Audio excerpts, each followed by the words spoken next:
첫 번째 주제, 유시민, 이재명은 하자 없는 사람이다. 유시민이 이렇게 이야기를 했어요. 참 그 유유상종이라고 유시민의 눈에 어떻게 아무리 그래도 그렇지 정가 사범이 하자 없는 사람인지. 물론 유시민도 정가자죠. 그러니까 유유상종이고 입에서 나오는 거 다 거짓말이죠. 정치 평론 안 하겠다 하더니 금방 뒤집은 게 바로 또 유시민입니다. 그런데 오늘 나온 여론조사 한번 여러분들하고 분석하고 넘어가도록 하겠습니다. 자, 여러분, 이게 여러분들께서 이렇게 오늘 이 이재명 캠프에서 난리를 친 MBS 조사입니다. 이거를 보면은요, 10월 넷째 주부터 시작해서 12월 둘째 주까지 이렇게 나오고 있어요.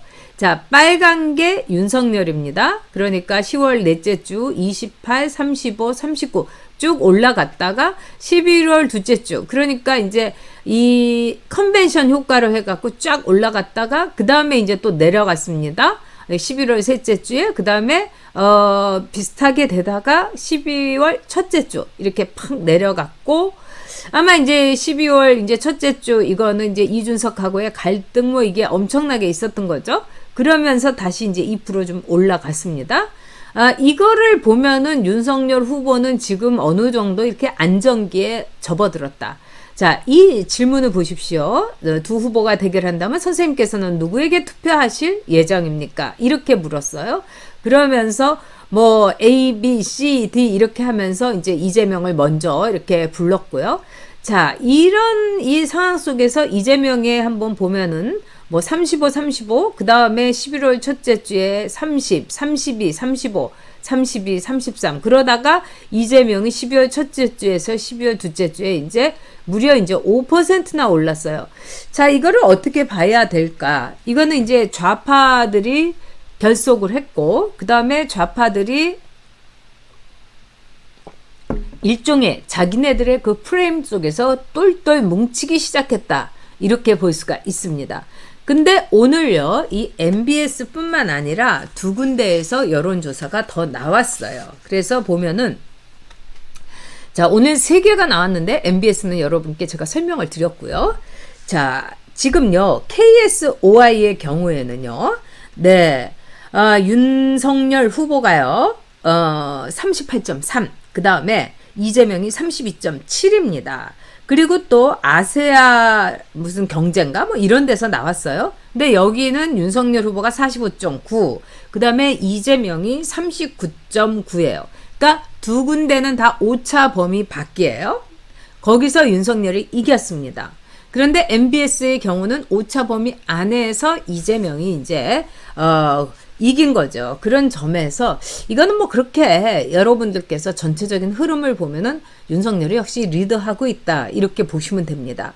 그럼에도 불구하고 마음 놓을 수는 없다. 그리고 저 사람들이 여론조사를 갖고 한꺼번에 팍 올리는 게 아니라 야금야금 하면서 장난을 엄청 칠 겁니다. 지난해 청와대에서 여론조사 하는 데만 쓴 돈이 56억이라고 그러죠. 이거는 뭐 여러 가지 의미가 있습니다. 여론에 대해서 이 문재인이가 굉장히 민감하다. 또 뿐만 아니라 이 여론조사에 이렇게 돈을 많이 썼다는 거는 문재인이가 갑이 됐다는 거를 의미합니다. 자, 우리가 미국이란 나라가 왜 이렇게 세지? 그리고 다른 나라한테 미국이 왜 이렇게 큰 소리를 빵빵 치지? 그 이유는 미국이 세계 최대의 수입국이기 때문입니다. 전 세계 모든 나라에서 미국은 최고의 손님이에요. 그러니까 손님은 갑이고 파는 사람은 을이에요. 뭐 여러분들께서 사실 돈이 많은 부자라시면 영어 배울 필요도 없고 스페인어 배울 필요도 없고 중국어 배울 필요도 없어요. 하오하오 뭐 이러면 되는 거예요. 그러나 물건을 팔려면 막 중국어 배우고 뭐 저거 피아오량 뭐 이러면서 막 얘기해야 되는 거 아니겠습니까? 자, 그런데 청와대가 56억 원을 작년에 여론조사 했었다. 제가 그걸 딱 보고 와, 얘네들이 돈질을 진짜 엄청나게 했구나. 그렇다면은 청와대가 움직일 수 있는 여론조사 기관이 최소한 5개는 된다는 걸 뜻합니다. 그 이상일 수도 있어요, 여러분. 자, 그런데 이 여론조사에서 우리가 몇 가지 좀 보도록 하겠습니다. 지금요, 윤석열이가 그렇게 난리를 치는 거잖아요. 2030은 다 이준석을 따르라 이러면서 윤석열한테 그렇게 패악질을 했는데 지금요. 이 이준석이 그렇게 큰 소리 친 게 여론조사에선 전혀 나타나지 않아요. 자, 60대에서 윤석열이 59.3%입니다. 뭐 60%예요. 그 다음에 이재명이 40대에서 54.1%. 그러니까 굉장히 40대, 우리가 생각하는 문제의 40대에서 굉장히 강합니다. 그런데 지금 대선에 언론에서 계속 떠들고 있는 캐스팅 보터로서 20대. 와, 윤석열이 38.6이고요. 이재명이 36%예요. 별 차이 없는 거예요. 그러면 이재명이가 이렇게 36%까지 하면은 도대체 이준석이는 뭐 했냐 이겁니다. 이준석 효과가 전혀 없는 거예요. 그런데 여러분께서 또 너무 이제 걱정 안 하셔도 될 일이 몇 가지가 있습니다. 딱 두 가지만 제가 말씀드릴게요. KSOI의 대표가 직접 여론조사는 대표가 이런 말을 했어요. 이재명은 엄청나게 헤매고 있는데 윤석열은 견고하게 올라가고 있다. 그 지지층이라든가 또는 여러 가지 지표를 볼 때 아주 단단하다. 이렇게 콘크리트처럼 흔들리지 않고 윤석열은 올라가고 있다. 뭐 이게 딴 것도 아니고 KSOI의 그것도 대표가 한 말이니까 여러분들께서 귀담아 들으시면은 좋으실 것 같아요. 또 두 번째는 뭐냐면은요. 자, 여러 조사에서 이렇게 보면 서울 지지율 윤석열이 압도적으로 높습니다, 여러분. 뭐 아세아 조사도 그렇고요. KSOI 아세아에서는 54.8%가 압도적으로 서울 시민의 지지를 윤석열이 받고 있어요. 다른 조사에서도 서울은 윤석열입니다. 물론 경기도까지 윤석열이 먹은 조사도 있지만 자, 왜 서울이 이렇게 윤석열에게 압도적인 지지를 할까요? 저는 이 지지율은요. 절대로 변하지 않을 거라고 봅니다. 왜 그러냐? 이거 종부세를 비롯한 세금 때문에 정말 못 살겠다. 그리고 서울에서 사는 것도 굉장히 불안하죠. 내년에도 이렇게 세금 나오면은 나는 여기 어떻게 살아?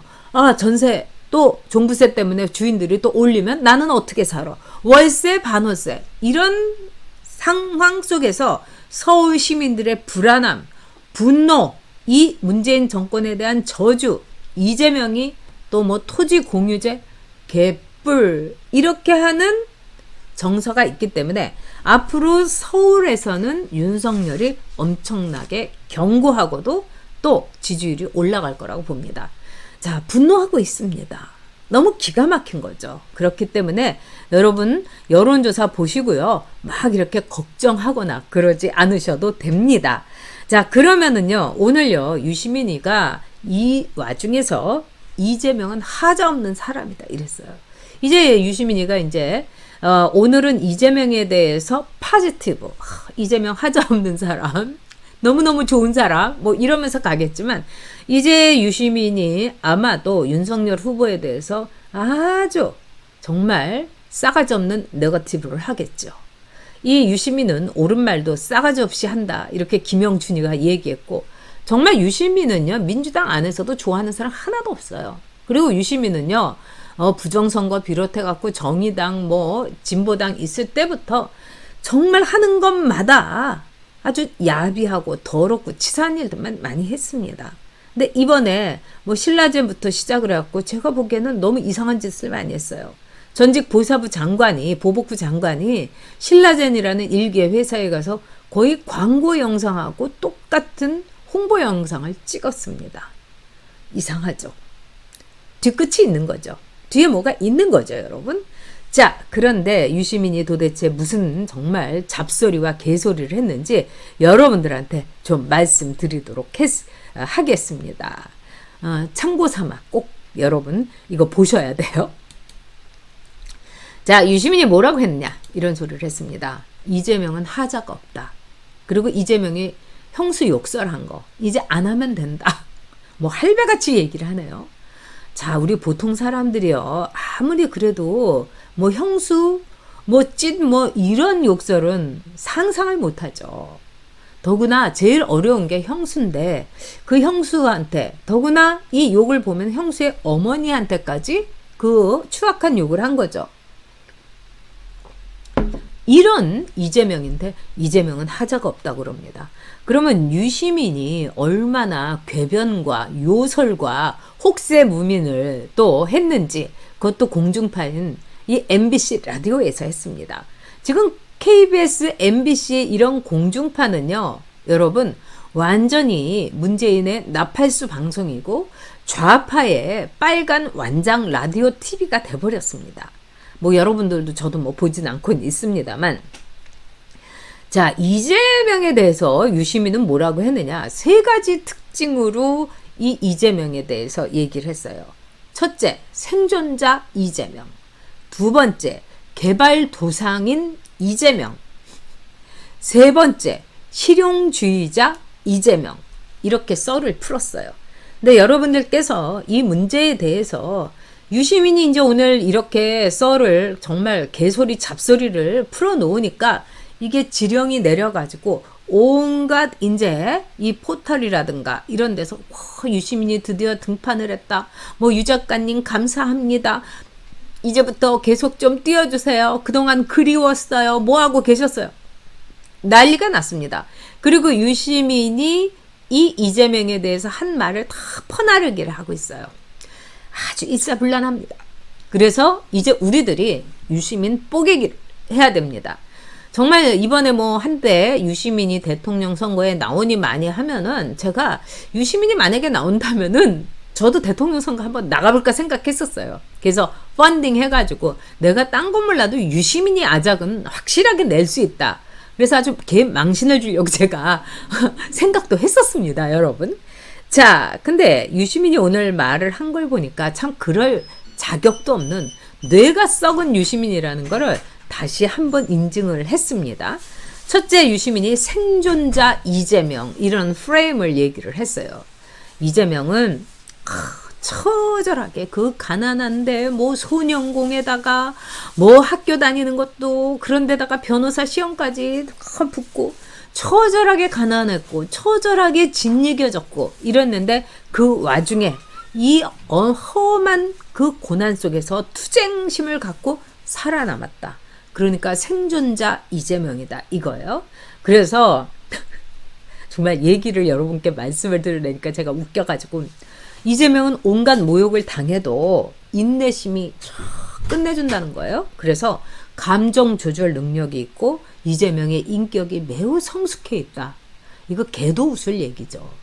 자, 성남시 의회에서 이재명이 막 삿대질하면서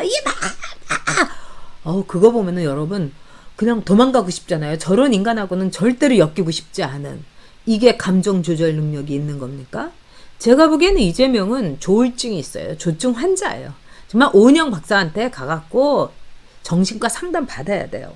그 다음에 온갖 모욕을 받아도 인내한다? 타인에게 온갖 모욕을 주는 게 이재명이죠. 우리가 오늘 제 이제 아끼는 후배가 이런 말을 하더라고요. 정말 김부선 열사가 열일하고 있기 때문에 나중에 현충원에 묻어드려야 된다. 돌아가시면 열사다. 이렇게 말을 할 정도인데, 김부선 씨한테 이재명이 했던 모욕이라는 건 이루 말할 수가 없는 거죠. 뭐 달고 다른 년 이런 말까지 했고, 내가 너를 부장검사 많이 알기 때문에 너 감옥에 쳐넣는 건 아무것도 아니야. 처녀가 애를 뵌 년이 무슨 뭐 이런 식으로 이루 말할 수 없는 욕설과 포악함을 드러냈어요. 근데 이게 타인을 모욕을 하면서 어떤 가슴앓이도 하지 않고 타인을 이렇게 압박을 하고 유린을 하면서도 양심의 요만큼의 가책도 느끼지 않는 게 이재명입니다. 이건 환자예요. 그러니까 나르시스틱한 이 자기 성애자다 이렇게 볼 수 있죠. 그리고 이재명이가 감정 조절 능력이 있습니까? 그렇게 화를 내고 사람들한테 삿대질하고 막 싸움 하려고 막 그냥 달려드는데요. 그리고 제일 웃기는 건 인격적으로 성숙하다는 거예요. 아, 이거 유시민 아니면 말 못하죠? 세상에 인격적으로 성숙한 사람을 못 봤겠죠? 뭐 노무현하고 뭐 비행기 안에서 케이크 이렇게 손가락으로 찍어갖고 이렇게 먹는 기본적인 예의도 없으니까 인격이라는 건 그들 사이에 없는 거죠. 자, 두 번째는 뭐냐고 그러냐면 이 이재명은 개발도상인이라는 거예요. 그러니까 개발도상국가 마찬가지로 계속해서 디벨로핑하고 있는 그런 사람이다 이거예요. 그래서 현재도 성장 중인 이재명. 이재명은 성장하고 있습니다. 이재명은 크고 있습니다. 이러고 앉아 있는 거예요, 여러분. 그러면서 이재명한테 또 뭐냐? 이 김대중이나 노무현한테는 뭐 지몸이라든가 우리가 부채의식이 있다는 거예요. DJ 선생님 그렇게 열심히 민주화 운동을 하시고 우리는 편안히 살았습니다. 박정희 독재 아래서 네 전두환 독재 아래서 그냥 장사 잘 되고 이러니까는 우리는 편안히 살았습니다. 집도 사고 그래서 너무너무 미안하고 죄송합니다. 이런 김대중에 대한 부채의식이 있고 노무현에 대해서도 뇌물 먹고 그렇게 떨어져서 극단적인 선택을 하실 때까지 우리가 지켜드리지도 못하고 이런 부채의식이 있다 이거예요. 그런데 이재명은 우리가 부채의식을 갖기보다는 뭔가 이재명이 우리한테 뭘 해줄 것 같은 사람이다. 그래서 이재명이 따봉이다. 이런 얘기예요. 진짜 개소리 중에 개소리죠, 여러분. 제가 오늘은 말이 험하게 나오네요. 자, 세 번째로 뭐냐? 이재명은 실용주의자다. 이거예요. 즉, 이재명은 이제까지의 좌파 지도자들이 굉장히 가치 중립, 뭐 민주주의니, 뭐 사람이 뭐 먼저다 하다가 사람은 아무것도 아니다 이런 결과를 가져온 것처럼 진짜 이 무지개를 쫓는 소년이라는 둥, 뭐 헛소리만 하는 가치 중심이었는데 이재명은 굉장히 실용적인 사고, 현실적인 사고를 한다는 거예요. 사람들한테 돈 뿌리고 인간이라는 건 이 돈 앞에서 약하다라든가 이런 거를 얘기를 한 거겠죠. 그러면서 이재명이 경선에서 이긴 가장 중요한 이유가 가치 중심이 아니라 실용적 사고를 하는 실용주의자였다 이거예요. 그래서 결론은 뭐냐? 이재명 하자 없음. 이재명 멋진 사람. 이재명 형수욕설. 이제 안 했잖아. 이재명은 아무런 결점이 없는 무결점의 인간이다. 그러니까 이재명 뽑자 이거예요. 자, 여러분들 아마 이재명을 마음껏 축혀 올리는 유시민의 헛소리를 들으니까 와, 유시민도 이제는 완전히 맛이 갔구나 이런 생각 들으셨을 거예요. 네, 우리 모차르트님께서 닥치고 정권 교체 그러셨어요. 고맙습니다, 모차르트님. 그 다음에 또 우리 막기 H님께서 네, 일본에 계신데 네, 브라보 하시면서요. 애국의 초록물결 오늘 오늘 두 번째 주자신가? 첫 번째 주자 대주셨습니다. 정말 감사드려요. 우리 박경규님께서 개소리 정도는 그들에게 칭찬이다. 네, 우리 태우지님 이렇게 바쁘신데도 들어오셨네요. 최상갑도 은빨치 당첨이다. 그렇죠. 자, 그런데 이 유시민이 이런 얘기 했죠. 60이 넘은 뇌가 썩는다. 유시민은 제가 볼 때는 이미 치매가 아닌가 이런 생각이 들어요, 여러분. 그러면서 제가 이렇게 생각해 보니까 이 노무현 대통령이 자기를 이렇게 쫄랑쫄랑 따라다니는 사람들한테 그 너 정치하지 마라 이러면서 한 사람이 딱 두 명 있어요, 여러분. 한 명이 안희정이에요. 너는 정치하지 말고 시골에 가서 농사나 지어 이렇게 얘기했어요. 우리가 안희정을 보면 노무현이가 왜 그렇게 얘기했는지 대충 감이 오죠. 사또노릇을 하다 보니까 진짜 자기가 데리고 있는 비서들도 다 수천기생 정도로 알아가지고 지은이뿐이 아니겠죠. 지금이도 건드리고 지동이도 건드리고 이랬다는 거 아닙니까? 그러니까 그 가벼움, 참을 수 없는 가벼움, 참을 수 없는 권력의 방자함 여기에 놀아나는 사람이라고 생각을 했겠죠. 그래서 안희정이한테 정치하지 말라고 했어요. 근데 두 번째로도 너는 정치하지 마라 한 게 누구냐? 유시민이에요. 그러면서 너는 그냥 글만 써라 이렇게 얘기하는 거예요. 네 재주가 글쓰기에 있으니 글만 써라 이렇게 한 거예요. 과연 그것뿐일까요? 저는 이 노무현이 유시민의 그 가벼움, 유시민의 그 얄팍한 인간성, 그리고 유시민의 원죄에 대해서 다 알고 있었기 때문이라고 생각합니다. 자, 유시민은요, 여러분 서울대 프락치 사건이라고 알죠? 그냥 엄한 사람들이 그냥 서울대 그 옛날에는요, 참 저는 지금도 이제 그 가슴 아픈 게 학생들은 이 버스를 탈 때 학생표를 냈어요. 근데 이제 공장에 다니거나 이렇게 일하는 근로 청소년들은 학생표가 10원이면은 그냥 15원 내고 성인표를 끊어야 했어요. 제가 학생 때도 그게 참 가슴이 아팠습니다. 그런데 그런 이제 제 친구 중에서도 대학교를 못 간 친구가 있어요. 공부 참 잘했는데. 근데 그 친구는 이제 여상을 갔어요. 서울 여상을. 아주 똑똑하죠. 그런데 이제 그 친구가 제가 이제 대학교를 들어가니까 저는 이제 정말 그 친구를 보면 가슴이 아팠어요. 너무 뛰어난 친구기 때문에. 근데 이제 아버지가 이제 이 예술가였고 유명한 예술가셨어요. 그리고 어머니는 이제 이 일을 하셨는데 그렇게 돈을 많이 벌지 못하셨어요. 그러니까 이제 동생들이 둘이나 있으니까 동생 공부시키려고 서울 여상을 간 겁니다. 근데 이제 이 친구가 저한테 나 대학교 구경하고 싶다고. 그래서 제가 그래 얼른 와. 이래서 이제 그 이대를 이렇게 쫙 이렇게 구경을 시켜줬어요. 그러면서 제가 그랬어요. 언젠가는 너는 꼭 대학생이 될 거라고. 그리고 제가 어린 마음에도 그 친구한테 이런 말을 했어요. 야, 명선아, 나는 너 진짜 존경해. 그리고 네가 얼마나 훌륭한 아이인지 알아. 이 친구는 제가 초등학교 이제 동창이었는데, 정말 그 초등학교 3학년, 4학년이면 아무것도 모를 때잖아요. 근데도 동생들 다 밥해 먹이고, 그래서 저희들 불러가지고 학교 옆이었어요. 그 집이.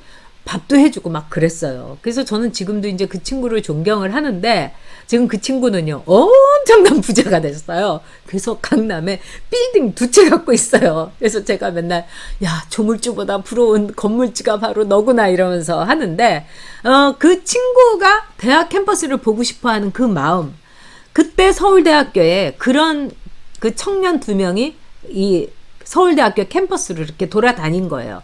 그런데 저게 프락치다 해가지고 이 운동권 애들이 그 청년들을 잡아가지고 고문을 하면서 조리돌림을 한 거예요. 그게 유명한 서울대 프락치 사건이에요. 거기에 주범이 유시민입니다. 그래서 유시민이 뭐 하얀 뭐 이 저기 한복 입고 턱 뭐 이렇게 하고 있는 게 민주화 운동 해가지고 여러분 그렇게 있는 게 아니라 유시민이가 서울대 프락치 사건에서 정말 죄 없는 사람 고문해가지고 그렇게 나온 거예요, 여러분. 아주 나쁜 놈입니다. 그리고 이 2사람의 이 청년들은 정말 아직까지도 제정신이 아니라는 거예요. 진짜 가슴 아프지 않습니까? 그런 인간이 바로 유시민이에요. 저는 노무현이 바로 유시민의 그 사악함이라든가 그 유시민의 그 용렬함, 그 다음에 유시민의 악마성을 저는 봤을 거라고 생각을 합니다. 자, 더구나 이 유시민은 정치평론가 안 하겠다 이러더니 말을 뒤집고서 지금 이재명이를 우쭈쭈 하고 있는 거예요. 자, 앞으로 이제 여러분께서 이제 보시면 아시겠지만은 이거는 예고편에 불과합니다. 뭐 이재명이가 하자가 없는 인간이다 뭐 이래가면서 뭐 실용주의자에다가 개발도상인이다가 인내심이 뭐 끝내주는 사람이다 뭐 이런 거. 즉 어떻게 보면은 정말 그 유시민은 그 이재명에 대해서 자기도 거짓말일 줄 알아요. 그러면서 거짓말을 번드르르하게 하는 거예요. 왜? 아니 저들 다 개 돼지잖아. 내가 한마디 하면 다 믿잖아. 저것들은 다 이단 종교에 끌려온 가스라이팅 하기에 딱 좋은 것들이야. 계속해서 이렇게 이제 주입시키겠다는 겁니다. 그러면 자 앞으로 어떻게 될까요? 이것뿐만 아니라 윤석열 후보에 대해서 유시민이 정말 요소를 놀릴 겁니다.